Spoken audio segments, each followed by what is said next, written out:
तहसीलदार sir आदरणीय sir यांच्या सांगण्यावरून नव्हे तर आम्ही त्यांचा प्रत्यक्ष त्यांना पाहून त्यांचा अनुभव बघून आलो. आम्हाला असं वाटायचं की आम्ही आमच्या सगळ्यापुरतं काम करून शकून जातो. सर एवढं तालुक्याचं काम करते पण कसं काय एवढं कधी न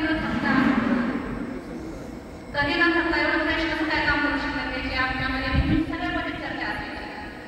त्याचा एक उत्सुक चालून म्हणून आम्ही एक दिवशी शिबिर केलं. शिबिराचा अनुभव मला काही चांगला नव्हता. मला दुसऱ्या दिवशी ताप आला. तरी पण सरांची एखादी घेऊन परत विषयाला रजिस्ट्रेशन केलं.